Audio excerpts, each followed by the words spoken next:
Suspense. And the producer of radio's outstanding theater of thrills, the master of mystery and adventure, William N. Robeson. There is an old definition which describes the theater as a plank on two barrels and a passion. Analogously, we might describe radio drama as a microphone, a voice, and a story. Tonight we have all three and little else. Little else is needed when the voice belongs to an actor of the stature of Herbert Marshall. We present him without supporting players, without sound effects, and no more than the usual musical trimmings. His voice is all that's needed to strike terror to your heart. So send the more impressionable small children out of the room, dim the lights, settle back and listen, as Mr. Marshall stars in A.M. Burridge's chilling story, The Waxwork, which begins in just a moment. Here's Frankie Lane. I never feel like singing with a bad cold, so I take wonderful 4-way cold tablets to relieve my cold misery fast. Right. Tests of 4 leading cold tablets proved 4-way fastest acting of all. Amazing 4-way starts in minutes to relieve aches, pains, headache, reduce fever, calm upset stomach, also overcomes irregularity. So when you catch cold, take my advice. Take 4-way cold tablets. It's the fast way to relieve those nasty cold miseries and feel better quickly. 4-way, 29 and 59 cents. Here's a word about another fine product of Grove Laboratories. To get rid of embarrassing dandruff in 3 minutes, change to Fitch Dandruff Remover Shampoo. 3 minutes with Fitch regularly is guaranteed to keep unsightly dandruff away forever. Apply Fitch before wetting hair. Rub in 1 minute. Add water. Lather 1 minute. Then rinse 1 minute. Every trace of dandruff goes down the drain. 3 minutes with Fitch, and embarrassing dandruff's gone. At the same time, Fitch can brighten hair up to 35%. Get Fitch Dandruff Remover Shampoo today. And now, The Waxwork, starring Mr. Herbert Marshall. A tale well calculated to keep you in suspense.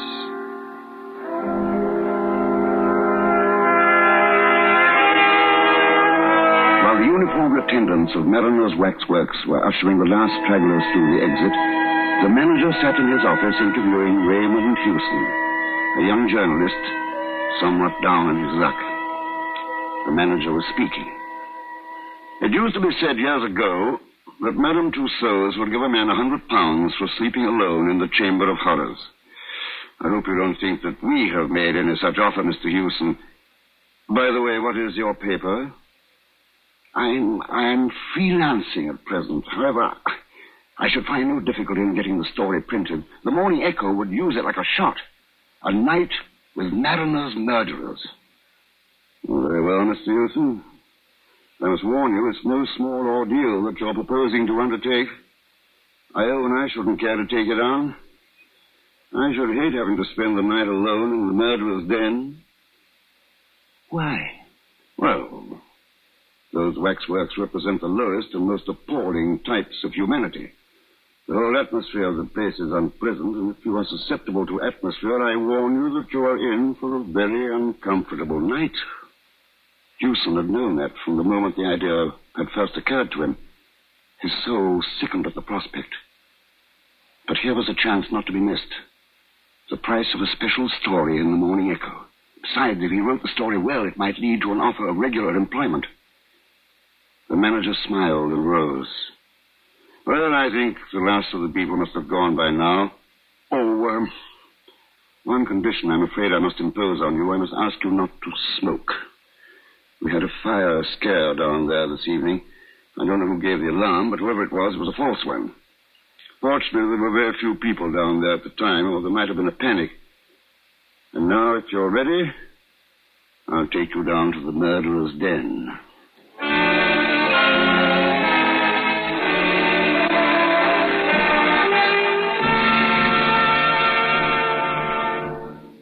In a moment, we continue with the second act of Suspense. Here comes Elmer Blurt, world's lowest pressure salesman. Nobody home, I hope. It says here, J.P. Pullum, dentist. You wouldn't want to buy a new 1959 Rambler, would you, Doc? You are a lucky man. I just happen to have a vacancy. Sit down. Yeah, but Doc... Open wide. Oh, that's right. You know, you don't have to sell me on the 59 Rambler. It's First in economy, first in sales gains, and no wonder. Rambler has the best of both. Big car room, small car economy. Yeah, but, Doc... Oh, relax. Can't you salesmen ever stop selling? You know, Rambler's got quite an idea with that personalized comfort. Independently adjustable front seats, adjustable headrests, easiest parking and handling in America. Why, that 59 Rambler is so terrific it makes you want to put your foot right down on the accelerator. No, that didn't hurt, did it? Oh, gosh, Williker, no. That's my lower plate you've been drilling. Rambler continues to pass car after car in sales. In state after state, Rambler now outsells all but 2 other makes. Come see why. Drive the success car at your Rambler dealers. And now, starring Mr. Herbert Marshall, Act 2 of The Waxwork.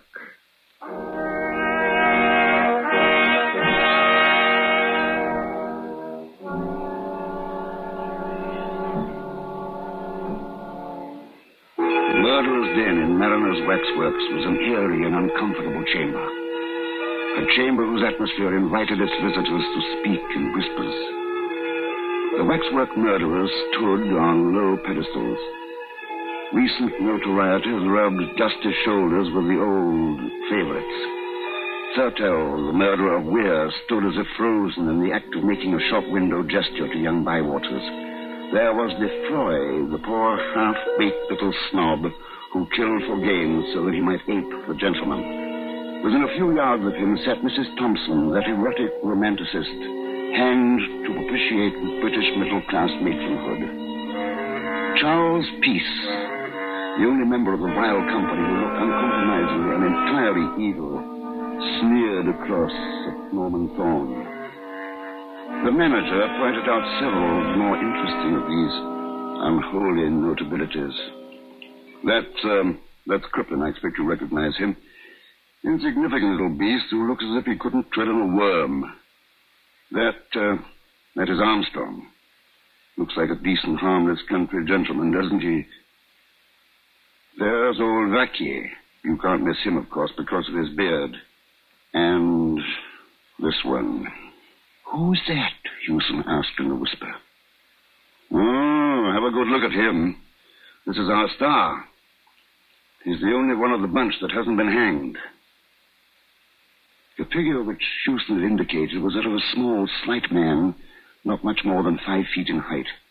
It wore little waxed moustaches, large spectacles, and an opera cape. There was something so exaggeratedly French in its appearance that it reminded Hewson of a stage caricature. He could not have said precisely why the mild-looking face seemed to him so repellent. Who is he? That, said the manager, is Dr. Burdett. Hewson shook his head doubtfully. I think I've heard the name, but I forget in connection with what? Oh, you'd remember better if you were a Frenchman. A little while back, that man was the terror of Paris. He carried on his work of healing by day and of fruit-cutting by night. He killed for the sheer devilish pleasure it gave him to kill. And always in the same way. With a razor. But at last he left a clue behind him which set the police upon his track. But he was too clever for them. When he realized that the coils were closing about him, he mysteriously disappeared, and ever since, the police of every civilized country have been looking for him. However, there is no doubt that he managed to do away with himself, and by some means which has prevented his body coming to light. I don't like him at all. What eyes he's got. Yes, this figure's a little masterpiece. You find the eyes bite into you? Well, that's excellent realism, then, for Burdett practiced mesmerism and was supposed to hypnotize his victims before dispatching them. Indeed, had he not done so, it is impossible to see how so small a man could have accomplished his ghastly work. There were never any signs of a struggle. I thought I saw him move. Well, you'll have more than one optical illusion before the night's out, I expect, sir. I'm sorry I can't give you any more light, but all the lights are already on. For obvious reasons, we keep this place as gloomy as possible. Well, good night, Mr. Hewson.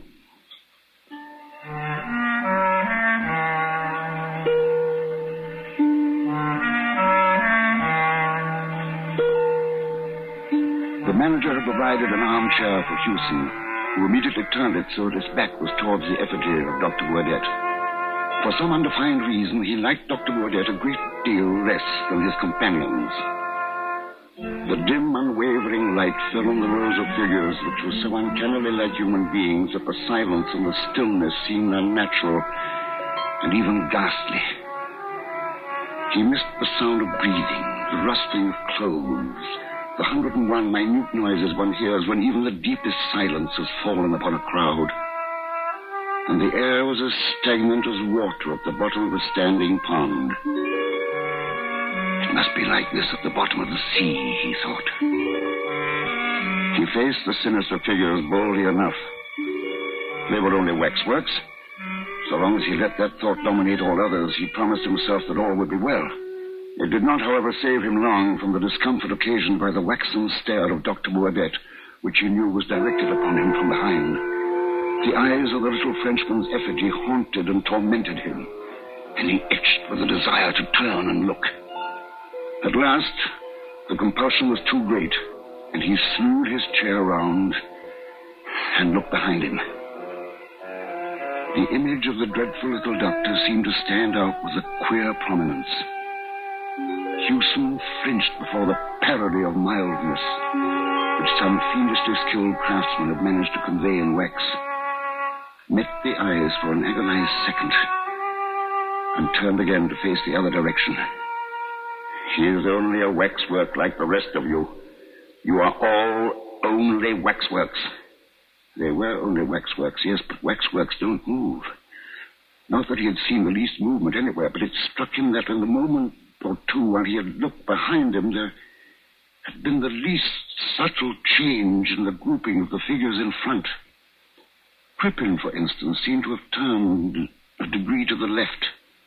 Or, thought Hewson, perhaps the illusion was due to the fact that he had not returned his chair to its exact original position. He had neither seen nor heard a movement, but it was as if some sixth sense had made him aware of one. He looked straight into the vapid countenance of Lefroy, which smiled vacantly back as if to say, "It wasn't I." Of course it wasn't he, or any of them. It was his own nerves. Or was it? He swung round quickly to encounter the mild but baleful stare of Dr. Burdett. Then, without warning, he jerked his head back to stare straight at Crippen. He nearly caught Crippen that time. You'd better be careful, Crippen, and all the rest of you. If I do see one of you move, I'll smash you to pieces. Do you hear? This would not do. This distinctly would not do. These figures grouped around him were only dummies made of wax and sawdust. They stood there for the entertainment of morbid sightseers and orange-sucking trippers. But it was no good. He knew the effigy of Dr. Burdett was staring at him. He could feel the two places where the gaze of those piercing eyes pressed into his back. He turned halfway and tried to steal a glance at the figure, but instead he felt himself whirled around to face those dreadful, hypnotic eyes. You moved! Yes, you did. You moved. I saw you. You moved. Then he sat quite still, staring straight before him like a man found frozen in the Arctic snows. Dr. Burdett's movements were leisurely. He stepped off the pedestal with the mincing care of a lady alighting from a bus, and then quietly sat down on the edge facing Hewson. Bonsoir, monsieur. Something tells me that you are nervous. My dear sir, have no illusions. I am not one of these contemptible effigies miraculously come to life. I am Dr. Burdett himself.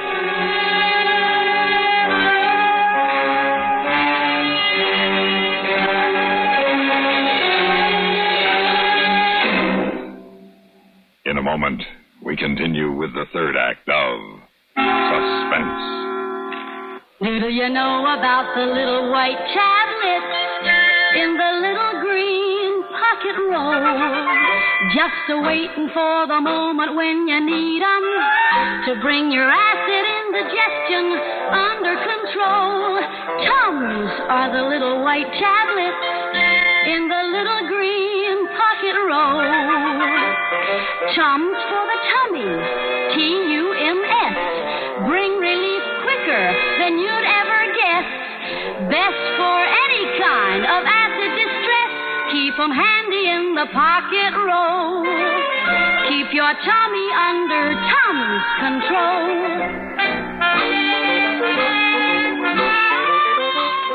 Tums are fast, effective, and safe. Tums relieve the discomfort of acid indigestion quickly, with no danger of acid rebound, sometimes caused by harsh alkalizers. Always carry Tums, 10 cents. 3-roll pack, a quarter. New Tums 6-roll pack with free metal carrier, 49 cents. And now, starring Mr. Herbert Marshall, Act 3 of The Waxwork.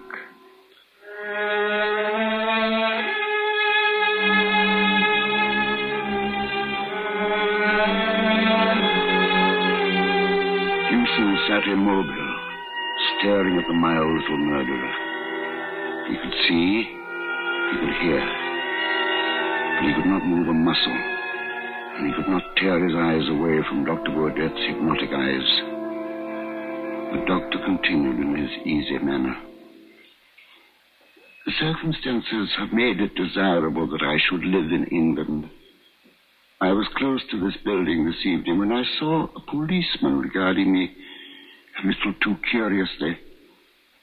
I guessed that he intended to follow and perhaps ask me embarrassing questions, so I mingled with the crowd and came in here. A coin bought my admission to the chamber in which we now meet, and an inspiration showed me a certain means of escape. I raised a cry of fire, and when all the fools had rushed to the stairs, I stripped my effigy of the cape which you behold me wearing, donned it, hid my effigy under the platform at the back, and took its place on the pedestal. The manager's description of me, which I had the embarrassment of being compelled to overhear, was biased, but not altogether inaccurate. Clearly, I am not dead, although it is as well that the world think I am. His account of my hobby, which I have indulged for years, although through necessity less frequently of late, was, in the main, true. For you see, the world is divided between collectors and non-collectors. With the non-collectors, we are not concerned. The collectors collect anything according to their individual tastes, from money to cigarette cards, from moths to matchboxes. I collect fruits. He paused again and regarded Houston's throat with interest mingled with disfavor. I am obliged to the chance which brought us together tonight, and perhaps it would seem ungrateful to complain. From motives of personal safety, my activities have been somewhat curtailed of late, and I'm glad of this opportunity of gratifying my somewhat unusual whim. But you have a skinny neck, sir, if you will overlook a personal remark. I should never have selected you from choice. I like men with thick necks, thick red necks. He fumbled in an inside pocket and took out something which he tested against a wet forefinger, and then proceeded to pass gently to and fro across the palm of his left hand. This is a little French razor. The blade, you will observe, is very narrow. They do not cut very deep, but deep enough. In just one little moment, you shall see for yourself. I shall ask you the little civil question of all polite barbers. Does the razor suit you, sir? He rose up, a diminutive but menacing figure of evil, and approached Houston with the silent, furtive step of a hunting panther. You will have the goodness to raise your chin a little. Thank you. And a little more. Just a little more. Ah, thank you. Merci. Merci, monsieur. Merci, merci.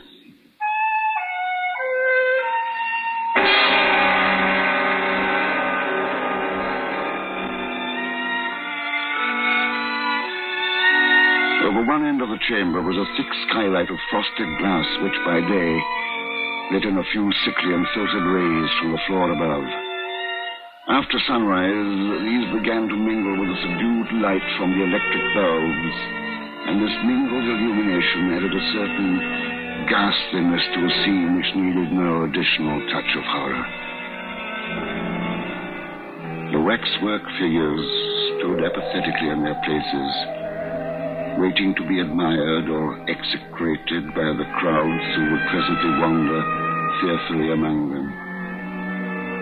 In their midst, Houston sat still, leaning far back in his swivel chair. His chin was up-tilted as if it were waiting to receive attention from a barber. And although there was not a scratch upon his throat, nor anywhere upon his body, he was cold and dead. Dr. Baudet on his pedestal watched the dead man unemotionally. He did not move, nor was he capable of motion. But then, after all, he was only a waxwork.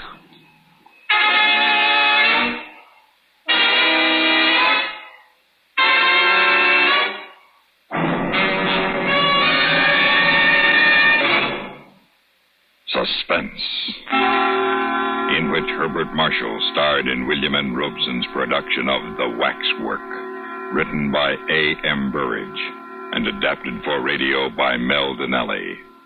In a moment, a word about next week's story of Suspense. Do you have trouble getting your husband to talk frankly about the intimate and important things in your married life?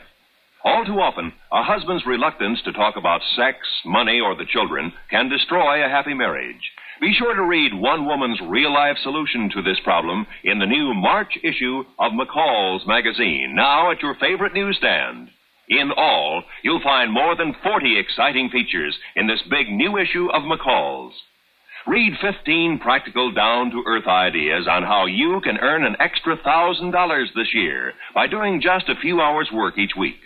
Learn Debbie Reynolds' side of the strange divorce story that wrecked Hollywood's ideal marriage. And see many full-color photos previewing the newest styles and hairdos that women will be wearing this spring. Don't miss the fascinating March issue of McCall's with more than 40 exciting features for you and your family. Buy the new March McCall's at all newsstands now. Listen. Listen again next week when we return with Myron McCormick in Madman of Manhattan. Another tale well calculated to keep you in suspense.